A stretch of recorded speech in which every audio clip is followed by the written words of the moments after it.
Noite. Sejam todos bem-vindos num dia de véspera de feriado.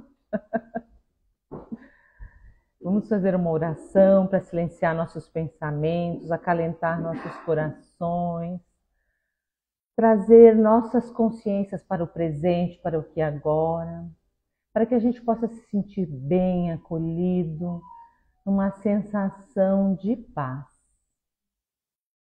Pai nosso que estais no céu, santificado seja o vosso nome. Venha a nós o vosso reino. Seja feita a vossa vontade, assim na terra como no céu. O pão nosso de cada dia nos dai hoje. Perdoai as nossas ofensas, assim como nós perdoamos a quem nos tem ofendido. E não os deixeis cair em tentação, mas livrai-nos do mal. Pois teu é o reino, o poder e a glória para todos sempre.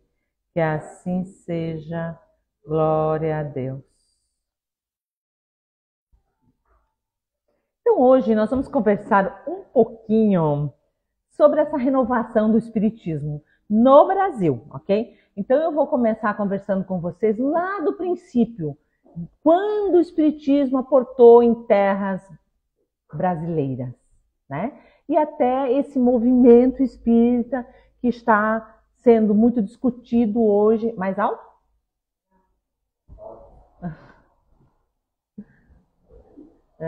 Esse movimento espírita através desse censo que diminuiu a quantidade de espíritas. Nós vamos conversar sobre isso num contexto, mas eu vou começar falando com vocês sobre esse primeiro centro espírita que nasceu em 17 de setembro de 1865 em Salvador. Tá? Então, em volta de uma mesa de madeira, iluminados pela chama dos lampiões, homens compenetrados invocavam a presença dos mortos. Era a primeira vez que o grupo de intelectuais baianos comandava uma sessão mediúnica. Acreditavam que podiam fazer contato com os espíritos, estavam atentos a ruídos, movimentos fora do comum. Naquela mesma noite de 17 de setembro de 1865, os escritores, professores, militares, magistrados ali reunidos haviam fundado o primeiro centro espírita. Lembra a data? 1864. Kardec ainda era vivo. Kardec desencarnou em 1969, né? 4 anos depois. Então, vocês vão ver mais à frente que eu vou citar que Kardec cita o Brasil como da expansão do espiritismo.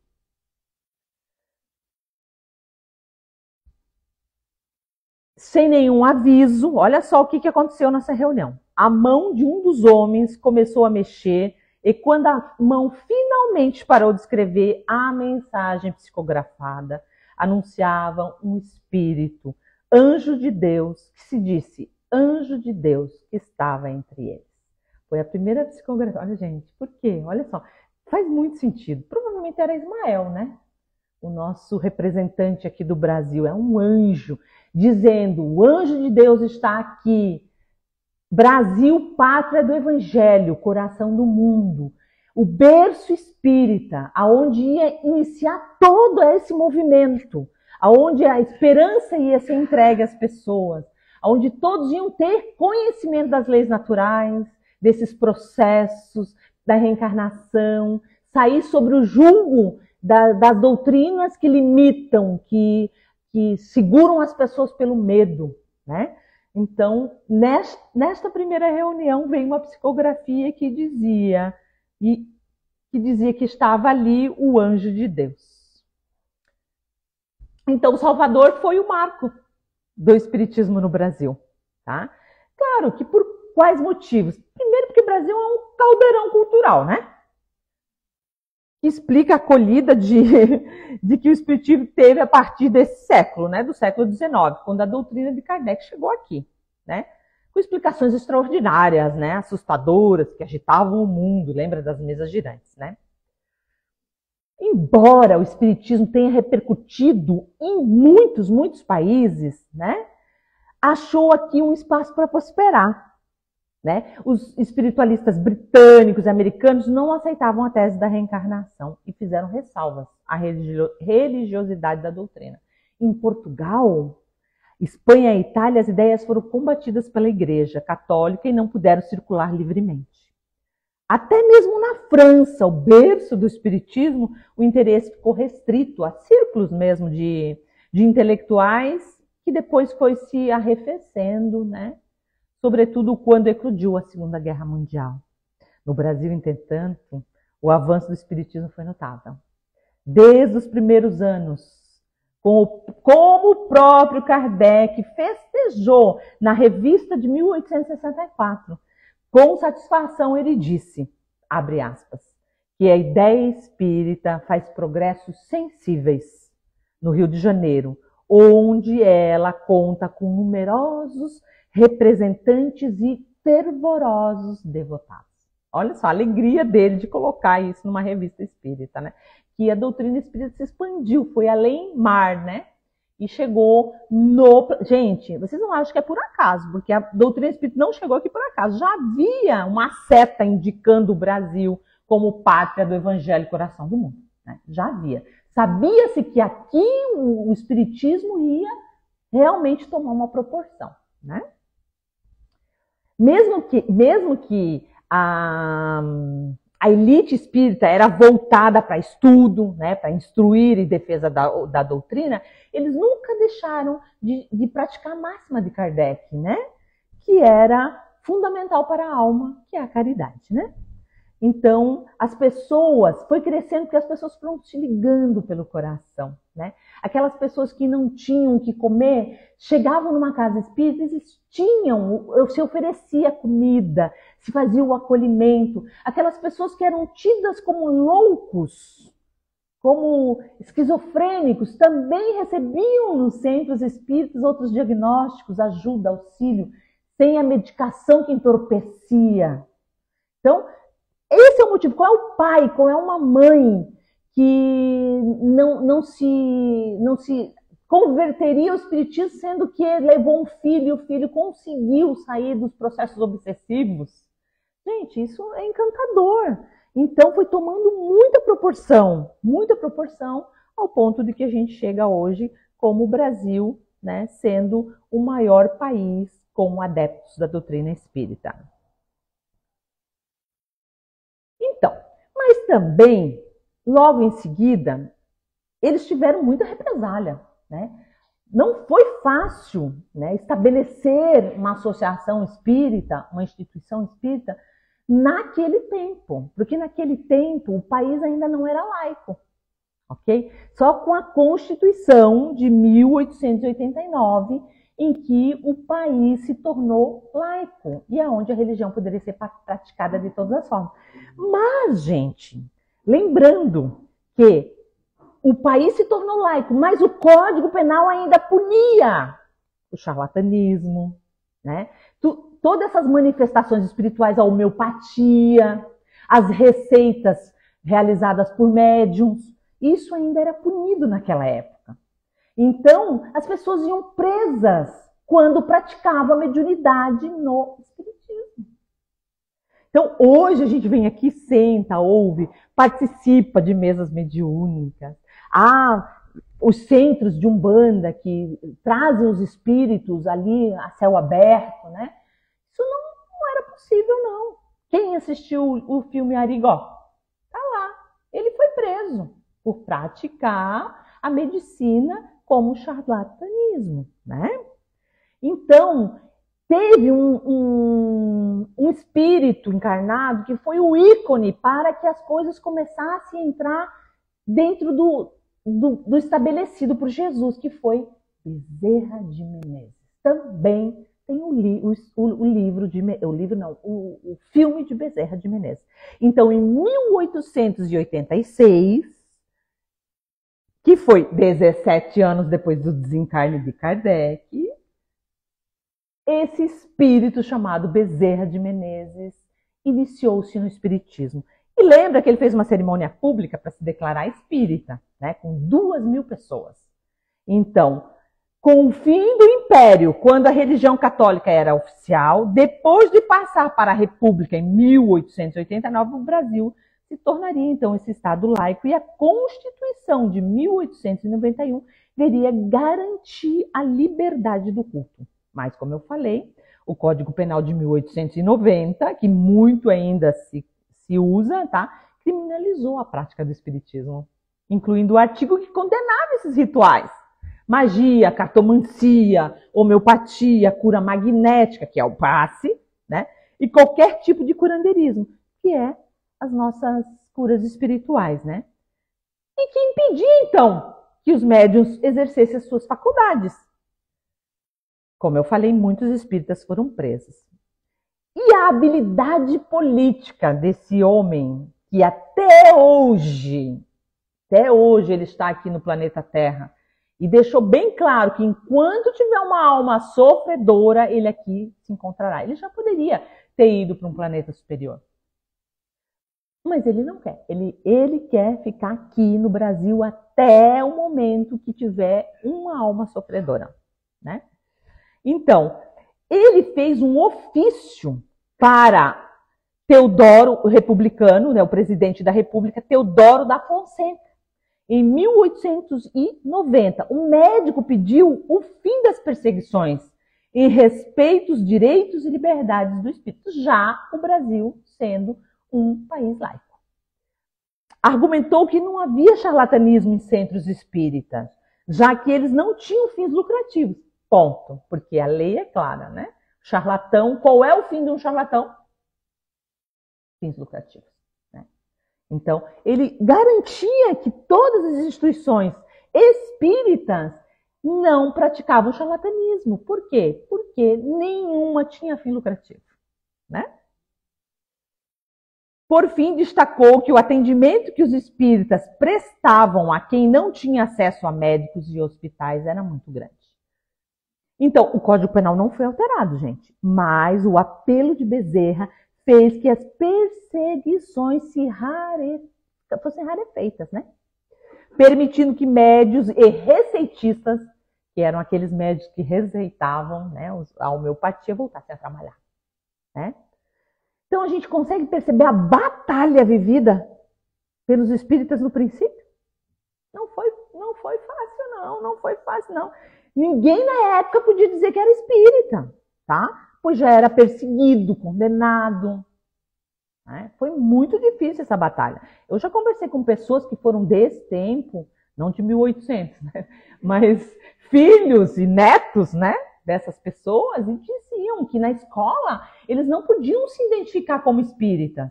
E nos dias de catequese na escola, essas escolas que são católicas, evangélicas, adventistas, eles não ficavam na evangelização, eles tinham que ficar fora. É, pode ser. O meu sogro falou, não, tem lá, tá? Não, mulher, sai, que as pessoas não... A liberdade da minha mãe, que quando eu era criança, já frequentava. Sim. Mas ainda tem tabu ainda. Sim, imagino. Sem conhecer, entende? Imagino. Então, esse mês, nós fomos surpreendidos com um censo realizado em 2022 que apontou um declínio nos adeptos do espiritismo, que passou de 2,2% da população para 1,8% dos brasileiros. Então, isso vem preocupando muitos espíritas. Por que motivo isso está acontecendo? O que está acontecendo? Será que o movimento espírita está engessado? O que está acontecendo que a gente está perdendo adeptos, né? Então, assim, ó, pode-se levantar várias questões. Eu, particularmente, vejo o crescimento da Umbanda muito maior. E isso deu no censo. Mas por que o crescimento da Umbanda cresceu? Porque há muito tempo atrás, com todo o trabalho desses espíritas que iniciaram o movimento, as pessoas que praticavam a Umbanda acabavam dizendo que eram espíritas. Porque a Umbanda, se o espiritismo era condenado a Umbanda, então vocês não têm noção. Até hoje se é atacado casas de Umbanda, né? Hoje as pessoas já os evangélicos e católicos já aceitam os centros espíritas, mas casa de umbanda é mais difícil, né? Porque não conhecem, porque ignoram, porque são preconceituosos e várias outras coisas que podem acontecer, ok? Então, essas pessoas no censo de 2022 declararam-se umbandista. Então, houve um aumento muito grande da umbanda e, consequentemente, um declínio do espiritismo. Mas essas pessoas que se declararam umbandista, provavelmente no censo anterior, se declararam espíritas. E aí houve esse declínio. É uma das opções, né? É uma das opções. E o segundo é realmente esse engessamento, né? Não vou aqui entrar em casas federadas ou não federadas. Não é que eu não estou aqui para atacar ninguém, né?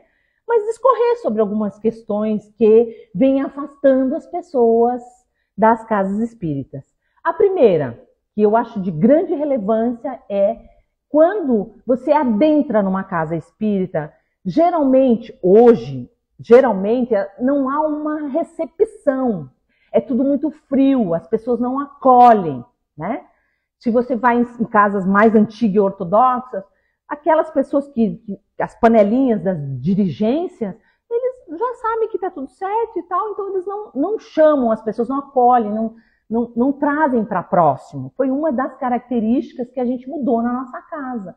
Aqui todas as pessoas que entram aqui na nossa casa, elas são bem-vindas, a gente abraça, a gente quer saber qual é a dor dela, a gente acompanha a vida dela. Claro que nós somos uma casa pequena, eu não sei um dia que essa casa crescer muito, que a gente possa não conseguir. Nós vamos tentar sempre estar em contato com as pessoas que frequentam a casa, né? Outra coisa de grande importância, que as pessoas estão correndo das casas espíritas. Por quê? Porque as pessoas estão com a mediunidade ostensiva. As pessoas estão num momento de mudança planetária em que está tudo muito, mas muito intenso. As energias do planeta estão vibrando. A psicosfera está negativa. E as pessoas estão sentindo na pele, a mediunidade. Então ela está bem desequilibrada. Nas casas ortodoxas, que são aquelas bem ortodoxas, você precisa pelo menos uns 15 anos de estudo para pensar em começar a trabalhar com a mediunidade. E isso também a pessoa está ali com a mediunidade descompensada, precisa desenvolver, chega na casa espírita e não é acolhido. Não, primeiro você vai ter que estudar, primeiro você vai ter que entender. Gente, nesse momento não tem o que fazer. Vamos reportar na época de Kardec. Kardec, ele não doutrinou as médiuns que foram codificadoras da doutrina espírita. Elas apareceram, elas não tinham estudo nenhum. Ele codificou todos os livros espíritas dele com médiuns. Médiuns que não tinham estudo nenhum, nem sabiam o que elas tinham. É lindo, louvável, nós temos a doutrina para ser estudada e ela clarifica, ela engrandece, ela traz muito conhecimento. É importante a gente saber ter a teoria antes da prática. Mas nós estamos num momento planetário que não tem mais como. Nós não podemos esperar pessoas ficarem prontas. E eu dou um exemplo aqui da nossa própria casa. Porque se nós esperássemos pessoas prontas, a gente não está com a casa aberta. Porque aqueles que têm anos e anos de doutrina espírita não se manifestaram para nos auxiliar. A gente teve que começar com aquelas pessoas disponíveis, que tinham interesse em estudar. Eu não estou aqui fazendo apologia de que as pessoas não precisam estudar. De jeito algum, porque Kardec é bem claro, instruir-vos. É muito importante isso. Mas das casas espíritas abrirem um pouco para essa juventude. Eles não vão vir prontos. Mas eles estão também com as mediunidades exacerbadas, desequilibradas, e precisam estudar. E o que acontece? A doutrina de Umbanda, a Umbanda, acolhe todas elas. Você não precisa fazer um estudo de 20 anos para ser umbandista. Ok? Então, isso também está afastando a juventude dos centros espíritas, porque se torna monótono. Ok? Então, tudo isso tem que ser levado em conta. né? Para que a gente não perca os nossos adeptos, para que a gente possa acolhê-los da forma como eles chegam. E desde que eles tenham interesse em estudar, em crescer, em evoluir, em se tornarem homem de bem, que é o principal. A doutrina espírita está aqui para nos ensinar a sermos homens de bem. E para sermos homens de bem, a gente tem que se colocar à disposição. A gente tem que trabalhar no bem, a gente tem que fazer a caridade. Mas muitos desses movimentos espíritas são muito burocráticos. Então eles colocam tanta burocracia que quando se chega às pessoas, elas desistem. Meu Deus, eu preciso fazer tudo isso para trabalhar aí? Mas o que eu preciso fazer para trabalhar aí? Desistem e vão embora, né? E aí complica. Então também pode ser uma possibilidade dessa evasão, né? De espírita. Eu ainda acredito que seja essa parcela da Umbanda que se declarou umbandista, tá? Eu acredito que seja isso, tá? Mas a gente tem que modernizar. A gente tem que evoluir. Nós temos, sim, tá? Que trazer mais leveza. Não trazer tanta barreira que a pessoa acaba desistindo, né? Então, isso para mim foi uma das características desse censo, né? E eu tenho aqui também, né, de uma revista espírita que fala de um moço, para vocês verem o engessamento, tá? Principalmente desses espíritas mais antigos, que diz assim, ó, pureza engessada, falando sobre o espiritismo. Seguem fatos lamentáveis. Tem a ver com a falta de traquejo que alguns espíritas em serem acolhedores com, pasmem, espíritas provenientes de outros centros ou cidades. Era o ano de 2010 e havia um teatro da União Municipal Espírita de Petrópolis, centro do qual eu faço parte há mais de 30 anos. Iria apresentar num teatro de Tijucas, bairro da Zona Norte do Rio de Janeiro, uma peça teatral que dizia Quero Voltar para Casa. Obra mais importante do repertório, escrita pela atriz paulista Flora Geni, Quero Voltar para Casa, foi dada de presente pelo seu marido, também ator. Ambos já faleceram. A peça conta a história de 5 pessoas que acordam numa aconchegante pousada depois de sofrerem graves acidentes de carro. Lá são tratadas com muito carinho. No entanto, da pousada não conseguem sair. Lembra qual o livro? Depois eu vou me lembrar, agora eu esqueci. Querem voltar,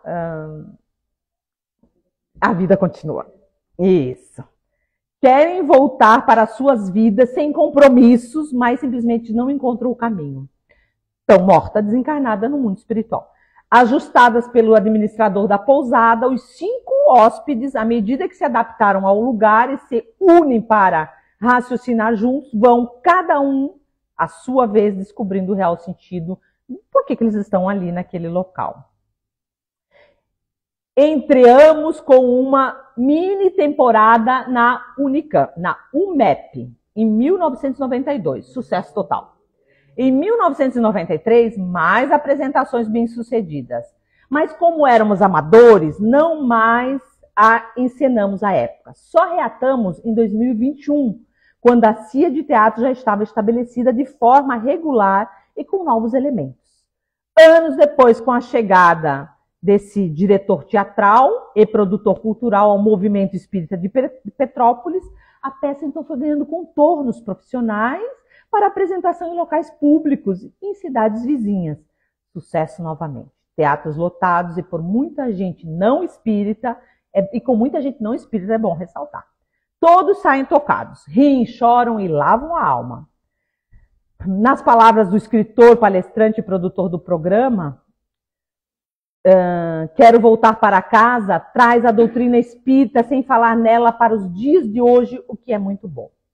Daí teve vários relatos aqui de pessoas, né, que falando, Humberto Portugal, e falando bem do teatro, né, que era para fazer. Pois bem, munido de grande entusiasmo, porque deu um monte de bope, né, e de fardo material de divulgação, fui aos centros espíritas. Aí começou a saga do moço.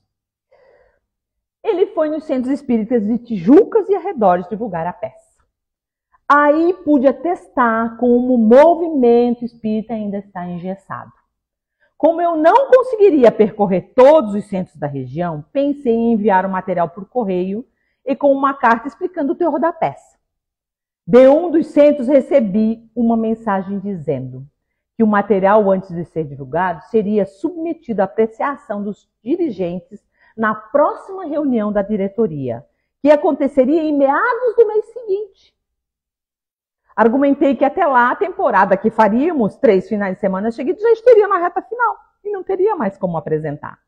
Acrescentei ainda que se tratava de um grupo proveniente de um centro espírita com mais de 60 anos, que eu tinha à época 26 anos de espiritismo e que era cria de pessoas conhecidas do movimento espírita do Rio de Janeiro. Em vão. A aprovação para divulgar o trabalho só viria depois da análise do baixo clero, que ele bota entre aspas, né? Que eu achei muito interessante, do baixo clero, daquela instituição. Falei para a pessoa esquecer o assunto. E como deduzi que talvez enfrentasse o mesmo problema em outros centros caso enviasse o material pelo correio, resolvi que daria atenção às instituições onde eu queria ir pessoalmente. E eu fui. Muito bem recebido. Em uns eu fui muito bem recebido. Identifiquei-me e pude divulgar o trabalho à vontade. Em outros fui tratado com ressalvas. Eu poderia somente distribuir os panfletos no saguão do centro espírita. Já em outros, recebi autorização somente para deixar os filipetas em cima do balcão de informação, mas não poderia dar um pio. E houve também centros em que eu fui tratado como intruso. Não poderia divulgar nada lá dentro e pronto. Para esses, disse cordialmente e taxativamente que iria para a porta do centro, na calçada. Afinal, a rua é pública. Nela, ninguém da diretoria poderia me incomodar. E lá fui eu panfletar e falar em alto e bom som o nome e o teor da peça em plena rua. Resultado, sessões lotadas, apesar do gesso que muitos espíritas insistem em envolver a si mesmo e as casas que dirigem. Confesso que fiquei surpreso com a recepção fria que tive em algumas casas espíritas. Esperava um misto de fraternidade, acolhimento, entusiasmo e alegria cristã. Mas não foi o que aconteceu. Gente, é muito comum isso, tá? O mais gritante episódio envolvendo quero voltar para casa ocorreu, no entanto, quando recebi um telefonema de um jovem de uma cidade mineira. Ele havia ouvido falar da companhia de teatro da UMEP e queria informações, trocar experiências. Conversa vai, conversa vem. Falei da disponibilidade de apresentarmos a peça em sua cidade. Ele, então, reiterou que, se a apresentação fosse num dos centros espíritas, o texto teria que ser enviado antes para análise da diretoria. Para ele, disse isso. Confesso que fiquei danado da vida. Retruquei aborrecido que preferíamos, como de hábito, apresentar a peça num local público. E fazemos a divulgação na calçada, caso os centros espíritas não concordassem em nos ajudar. Outro baixo clero, dando uma de censor, e para cima de uma peça teatral consagrada, era o auge da pretensão e um pouco demais para mim. Até hoje penso que no susto que minha indignação deve ter dado aquele rapaz. Pelo que depreende, cada centro espírita se julga o único portador do verdadeiro espiritismo. Qualquer pessoa, o trabalho espírita que vem de outro local é visto como um alienígena que precisa antes ser submetido à apreciação das supremas autoridades da doutrina, que só aquele determinado centro possui. É a tal da pureza doutrinária. E aí ele vem falando, né? Ele vem falando que acha prejudicial esse tipo de mentalidade. É esse tipo de mentalidade que a gente tem que combater. A gente tem que abrir para novas ideias. Desde que, claro, elas não destoem do Pentateuco, a gente tem que abrir. Olha, dificilmente a gente acolhe as pessoas, alguém... Por exemplo, aqui na nossa casa, gente, a gente teve um palestrante aqui que era um pai de santo. Ele veio aqui, falou da doutrina dele, falou como era no centro espírita dele, e nós acolhemos a casa cheia e tá tudo certo. A gente precisa fazer essa troca. Tu acha que eu não gostaria que um padre viesse falar aqui? Um evangélico, um pastor? Claro que sim, eu jamais fecharia as portas. Ou um escritor autônomo que não é lisonjeado pela FEB, que escreveu o seu livro, tem as ideias dele, e ele vem aqui, a gente já deu abertura para escritor aqui independente. Né? A gente acolhe as pessoas que chegam de outro centro espírita para dar a sua palestra. Aqui mesmo nós vamos ter uma palestra logo do seu Carlos, que também veio, eu não pedi o currículo dele. Okay? Porque aqui a gente tem que ter um microfone livre. Claro que não para barbaridade, né? Desde que seja dentro da doutrina espírita, ou se é fora da doutrina, que a pessoa diga, olha, eu sou pastor e eu venho aqui trazer o que a minha igreja fala a respeito disso. Desde que não seja para atacar, né? Tá tudo certo.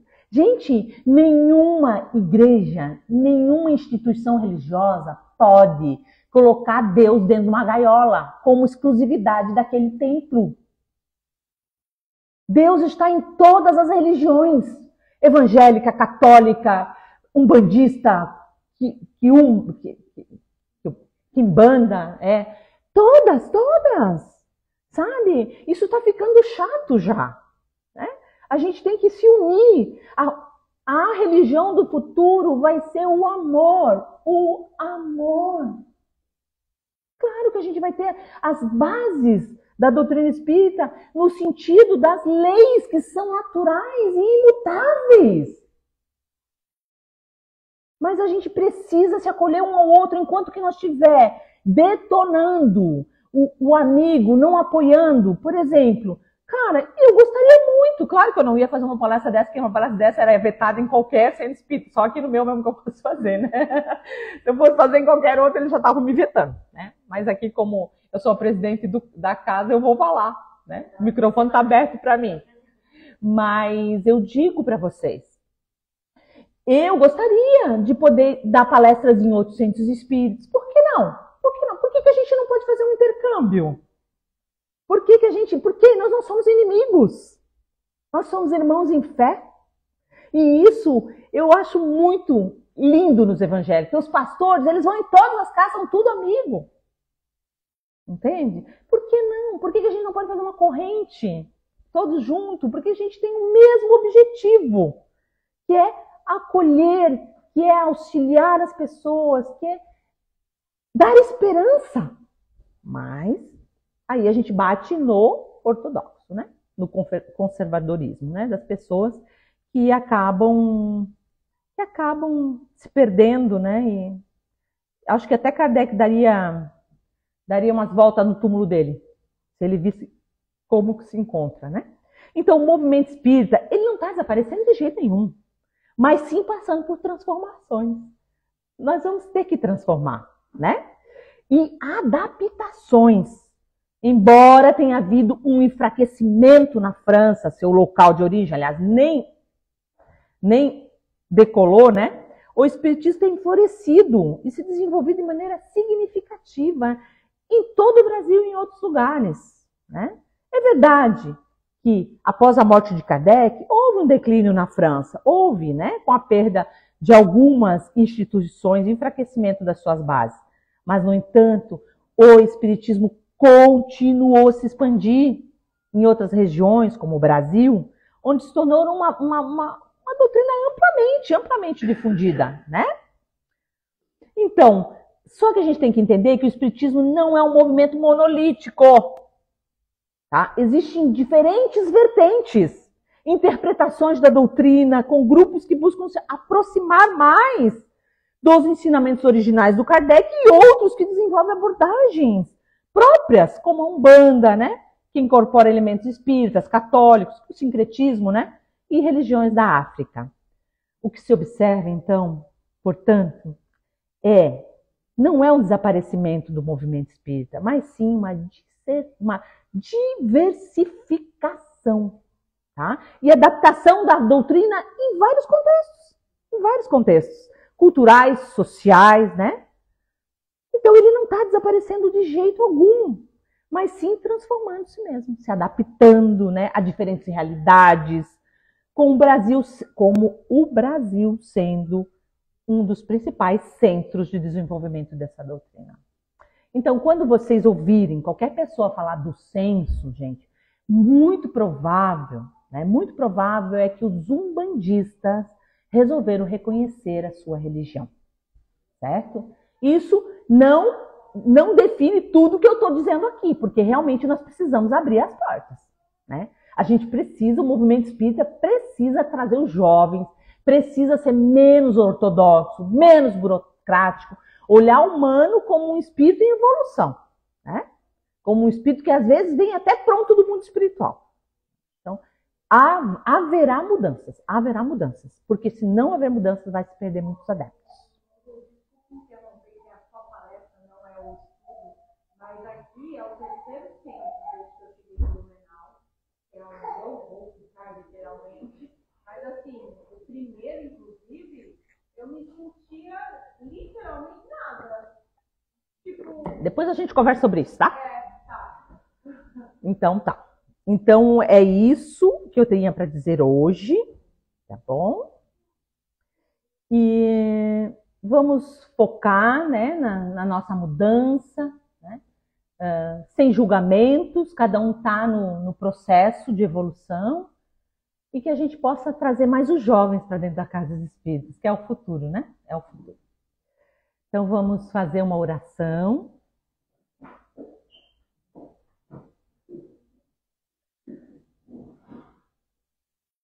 Mente, produz em mim, Espírito, a bondade. Mostra-me o amor presente em mim, envolvido pela carne. Descortina diante de meus olhos erráticos a minha verdade. Seja eu difusor de bons pensamentos. Seja eu vigilante com os meus pensamentos. E seja eu causador por onde eu estiver. Que assim seja, glória a Deus.